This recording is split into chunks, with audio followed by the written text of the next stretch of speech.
All right. Hello, everyone. Welcome to today's webinar. Today's topic is epigenetics. Before we get started, just a couple of those normal items to take care of. We will have some time for questions at the end of the presentation, and you can type those in by clicking that Q&A section in the lower portion of your control panel. We will be posting a recording of the webinar on our blog. The link for that will be shown at the end. And if you would like a PDF copy of the presentation slides, there will be a link to download that on that same post as the recording. Now, if your question does not get answered today, or if any others pop up, please email our support inbox, which will be shown at the end as well.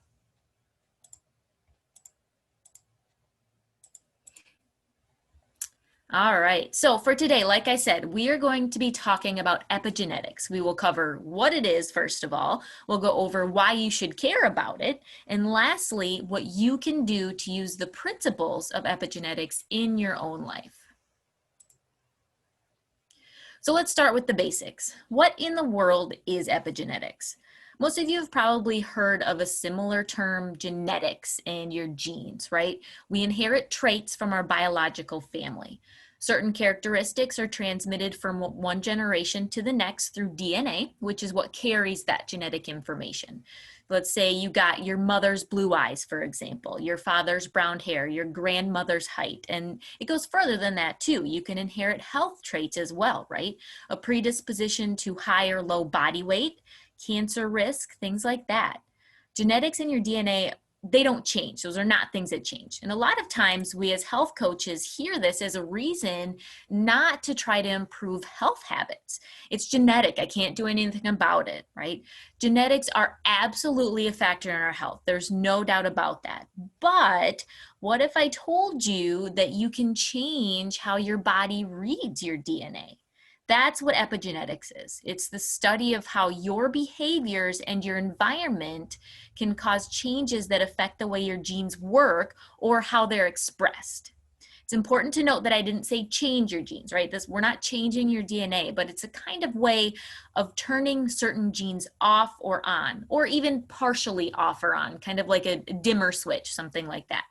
So changing your actions, like how you eat, how active you are, managing your stress and sleep habits, can help determine how your genes are expressed, potentially lowering your risk of certain health concerns, especially if you're predisposed to some of them.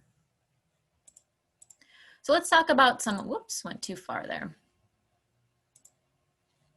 Let's talk about some of the research to kind of give you a better idea of what we're looking at.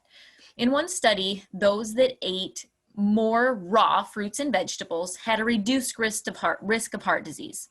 Well, yeah, we've seen that a million times, right, in studies. That's not anything new. Telling us that eating whole foods makes our heart healthier is not something we haven't heard before. But the difference here is that they had a reduced risk even if they carried copies of the gene that increases one's risk for cardiovascular disease.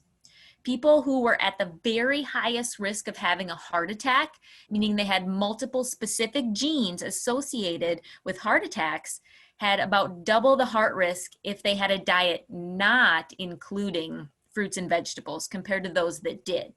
So again, they essentially turned down those genes that predispose them to heart disease. An analysis from 2016 for more than 55,000 people that was done at the Center for Human Genetic Research at Massachusetts General Hospital included some of the following findings as well.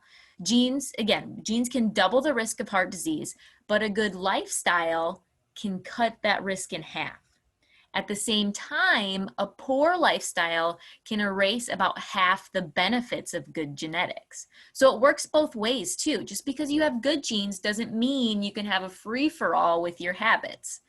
Here are a couple specific examples of this too. In a group of Americans aged 45 to 64, a good lifestyle within those with the highest genetic risk cut the 10-year likelihood of heart disease from 10.7% to 5.1%.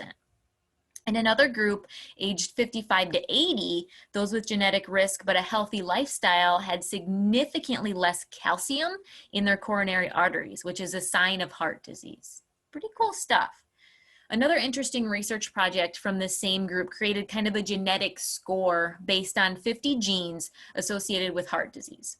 They also developed a lifestyle score based on whether people smoked, whether they exercised at least once a week, so not much, just once a week, whether they followed a healthy diet consisting of, specifically, they did fruits, veggies, fish, whole grains, and nuts, and whether they were considered obese. They came up with an optimum score of having 3 out of the 4 of those lifestyle areas I just mentioned.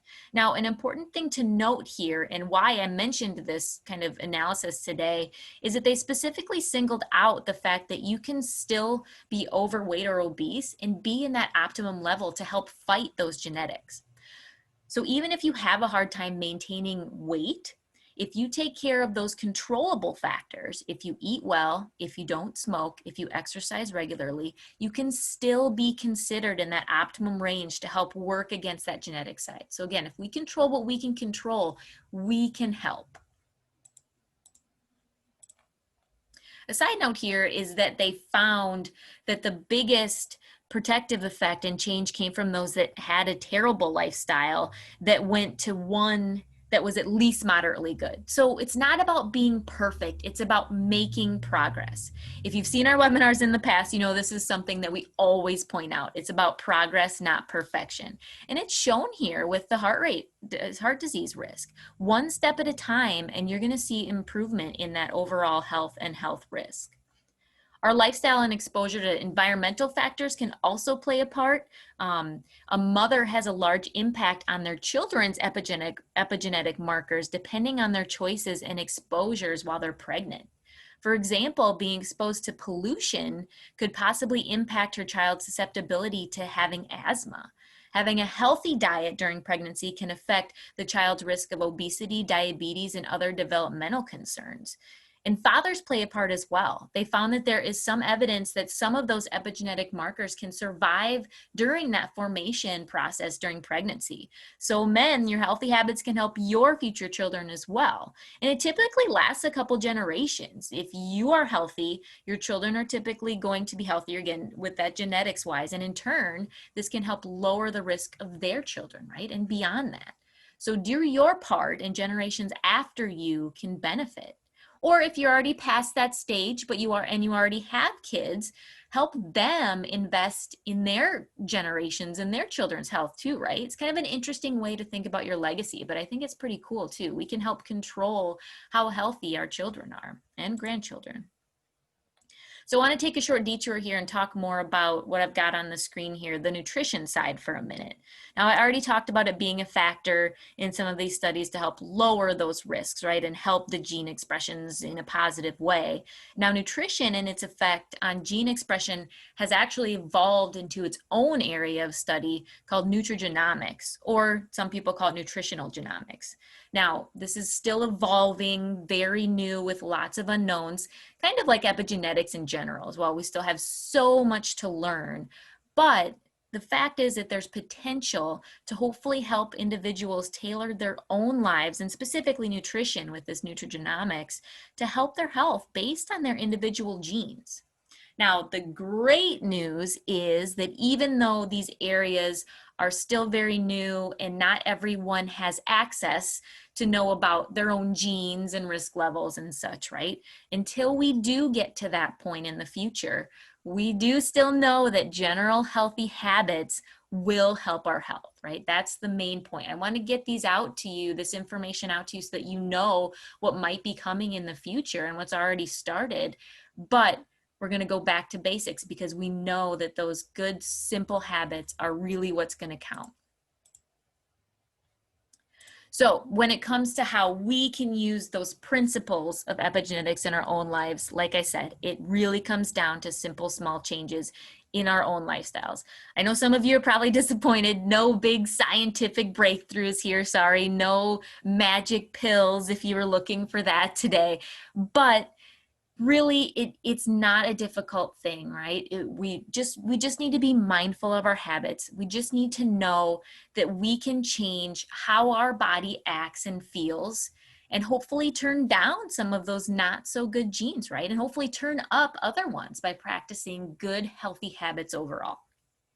So let's start with eating healthy. Really just focusing on whole foods is what we want to do. We already talked about the studies that found those that included those regular servings of fruits and veggies lowered their risk of heart disease, right? Even if they had a genetic predisposition to it. So it makes sense that including these are a good start, especially if you aren't eating hardly any at the moment. So look to include as many as you can. Whole foods also includes your high quality protein options. If you eat meat, then you've got good options there. Again, just look for quality, not fried and things like that. Otherwise, you've got your beans, lentils, quinoa, nuts and nut butters, eggs, just to name a few of the other options that you can get some good quality protein in. Whole grains are another area to focus on with whole foods. 100% whole wheat for your breads and pastas is what we want to look for. Things like Ezekiel bread and breads made from sprouted grains are going to be your best and your healthiest choices when it comes to breads specifically. Then, as always, we want to limit our sugars, added sugars, so sugars that don't come from natural sources like fruits should be limited to, this is a goal, might not be reality right away for us, but we should try to limit it to 25 grams or less per day for women and 36 grams or less per day for men. Now, again, this is added sugars, but a lot of us, myself included sometimes, can be way above this number. So just look for some different ways to cut down. I'm not saying you have to get there right now, but the sugars really, really make a big difference in our lives. This can make a massive difference in our health specifically. So do what you can on this side, and not to downplay some of the other nutritional things, but sugar's a big one. And then just drink water. Whether you shoot for 80 ounces or half your body weight in ounces, I think the vast majority of us just need to drink more, right? And for nutrition in general, I mentioned that going from a terrible diet to a moderate one had the most dramatic effect on risk levels in the studies I talked about. So once again, know that you don't have to be perfect to affect your own body in a positive way. And I highly, highly encourage you to track your nutrition as well so that you can see how certain foods make you feel. And then this can give you more motivation and reasons to change those habits, right? So many people we have talked to found that just being aware of what you're eating and how it's making you feel and kind of tracking that was the first step in making massive changes to feel healthier, physically, mentally, however it may be. Small steps equal big changes in the long run, and that's where it comes from, is that tracking. So like I said, small changes, small steps, big changes in the long run. And then speaking of running, let's move on to exercise. Even in that study I mentioned, it was only 1 day per week that they considered as part of a healthy lifestyle, right? So anything is better than nothing when it comes to exercise, when it comes to anything, but specifically when it comes to exercise. But general recommendation of what we want to shoot for is going to be 150 minutes of moderate exercise per week. So you can break that down however works for you, which is just, fast-paced walking, getting that heart rate up a little bit, or 75 minutes of vigorous exercise. So you can do either or of this, but try to get it. You can do a combo of both too, whatever works for you. But vigorous is going to be more like you're running, things that you can't really have a conversation while you're doing. That's kind of what is considered vigorous. And then don't forget about weight training for major muscle groups, 2 sessions per week. That's a great thing to include to, again, help your body, help all of those things, help reduce those risks. And then don't forget about stretching either. Ideally, this can be done every day along with those other exercises that you do as a great cool down. Same with the nutrition. You don't have to be perfect with this, everybody. You just start somewhere and do what you can. All right, other habits that we want to look at that can help turn those genes down or turn them up, however we want to say it, is going to be sleep. Sleep sets the tone for our day, right? Along with affecting hormone levels in things like blood sugar, not getting enough sleep can cause bad decisions in other areas, right? Like exercise and nutrition. If you don't get good sleep, you're not going to want to do other stuff, and your body's going to crave the bad stuff when it comes to nutrition. So sleeping is so important. 7 to 9 hours is the general recommendation. So that's something to shoot for. But if you can't get that much every night, really focus on the quality of the sleep you can get. So a couple things to think about here. First, create a routine. If you can go to sleep and wake up at the same time every night, that's perfect. But I know, again, that's not going to be realistic for everybody. So if you have a similar routine before you go to bed, even if you have to shift the time, you can still get to sleep more quickly. Now, a few options for a quality routine include unplugging from electronics, listening to music, reading, taking a warm bath, deep breathing or meditation, really anything that relaxes you, right? Makes sense. And if you're thinking that you don't have that much time before bed to do things, that's okay. Just start with as much time as you have. Even doing deep breathing for a minute can still help. And then create your routine accordingly, and then just have that goal of helping yourself out as much as you can. And then let's talk about environment for your sleep. Having a good mattress, sheets, and pillows are a massive plus when it comes to your sleep quality. Sleep.org has some great tips on different quality things depending on kind of how you sleep. Some people sleep on their back, their stomach, their side. It's got some good recommendations there. So sleep.org is a good one. Temperature, something else to think about. It's suggested that the temperature of your bedroom should be between 60 and 67 degrees Fahrenheit. So a little bit on the cooler side to help you sleep. And then noise. Your brain continues to register sounds when you're sleeping. So it makes sense that noise can affect our sleep. So you can do things like earplugs or white noise machines. Fans have a great, similar as noise machines. Now, white noise and things like fans work because what it does is it reduces the difference between background noise and what's called a peak noise, like a car slamming or a dog barking. So it's less of a chance that you're going to wake up if those things happen. And then light. There's a couple different types of light that can affect our quality of sleep. Regular light, like from your hallway or your outside, not your outside, just outside in general, can cause wake ups, right? We can see that through our eyelids. You should strive to keep your room as dark as you possibly can. Blackout curtains are one way you can prevent outside light.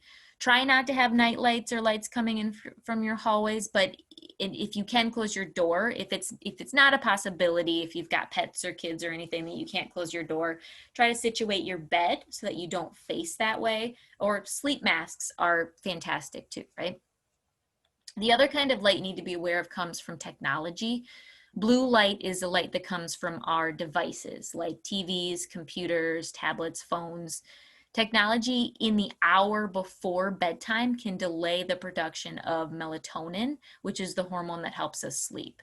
So the dream ideal goal would be to not have any technology in front of you the hour before bedtime. And again, in a realistic world, not the dream world that we want to live in, this may not be a realistic goal. So until you can get to that point, again, just different things, just cut it out as soon as you can or as far as you can from that bedtime. There's also blue light blocking glasses that you can get. You can get those any store, any pharmacy or any place like that will have them. Basically, they reduce the effects of the lights. Doesn't take it away, but it can help reduce the effects of light that comes from those devices on those hormones. And then some phones too have a night setting or night mode that helps to neutralize that blue light as well. So you can check your settings on your phone to find that too. All right, next, stress, excuse me.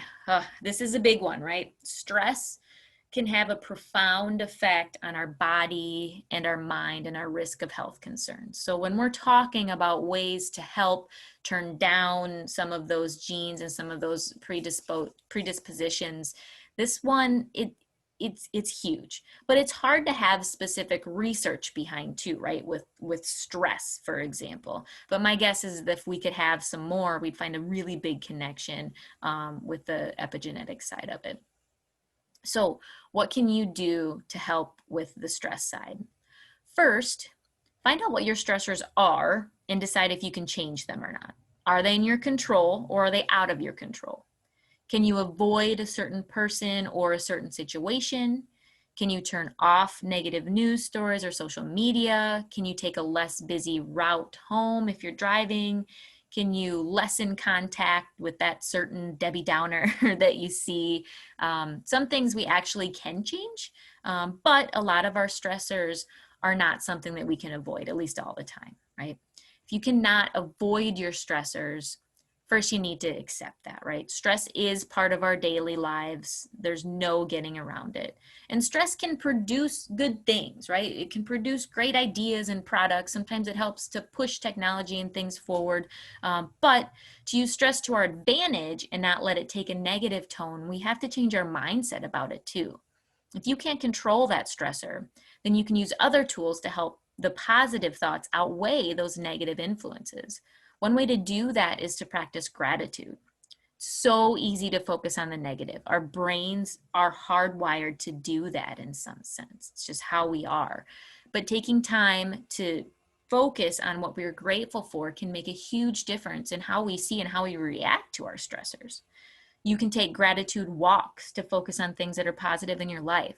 You can do it during that commute in the mornings or during your shower in the mornings or evenings, and turn what can be a stressful event into a more useful and valuable time, right? If you've got something that you're stuck doing, try to make it positive and think about some good things. Having a paper or electronic gratitude journal is a physical way to practice gratefulness for what we have. So make it a goal to take some time each day to either think or write down some things that you're grateful for. Next tip for stress relief is just breathing, specifically deep breathing. When we're stressed and things are getting more than we can handle, we typically do the opposite of deep breathing, right? Our breath usually comes out quicker and shallower, giving us the opposite of a calming effect. We are fully in fight or flight response. Our bodies are just getting ready to do something, and it really affects it.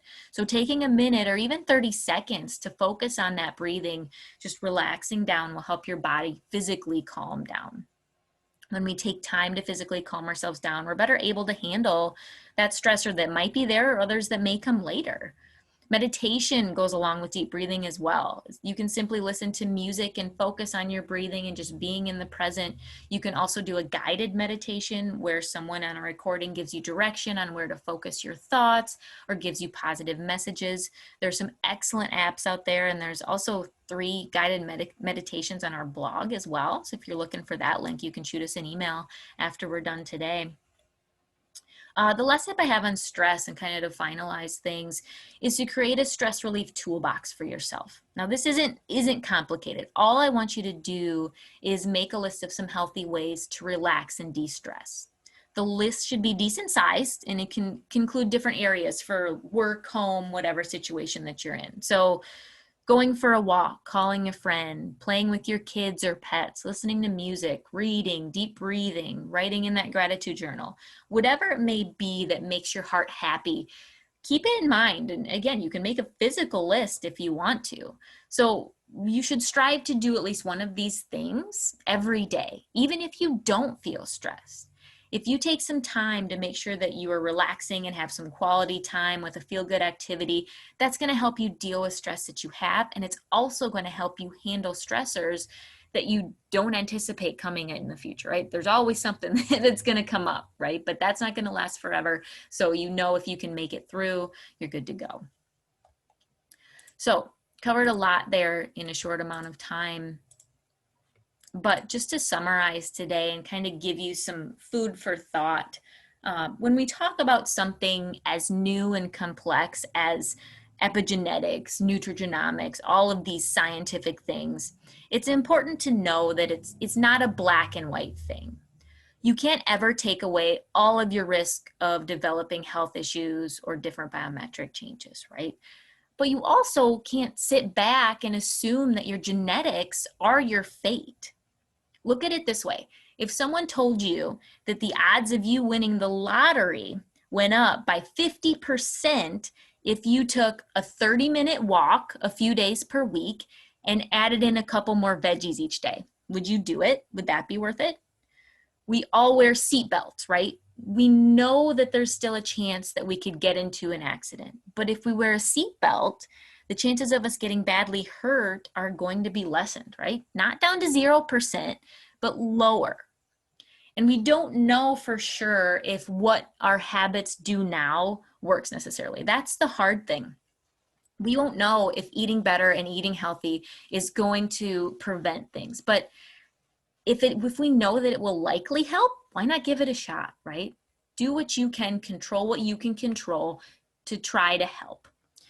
So small changes in your lifestyle will not only help you feel better, it will help your kids, hopefully. It will help people around you. All these positive things just by you taking a few small steps in your own health with mentally, physically, emotionally, everything. So, all right.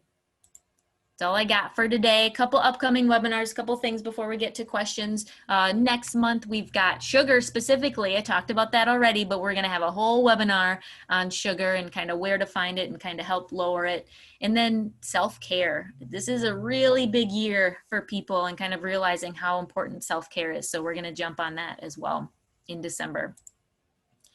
And then if your company does lifestyle rewards questions, these are what are going to pop up for you. You can download these slides if you want those as well, but they will be on the questions if you do have to use them for submitting. Most companies don't use the questions. If you're tuning in for lifestyle rewards, you can just put that you watched it, but just in case, these are what those are going to be.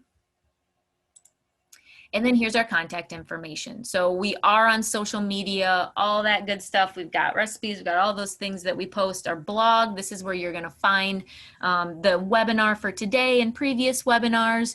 And then you can contact us. Like I said, shoot us an email if you have specific questions. You can always call us and set up a health coaching call. We're more than happy to chat. And then I will open it up for some questions.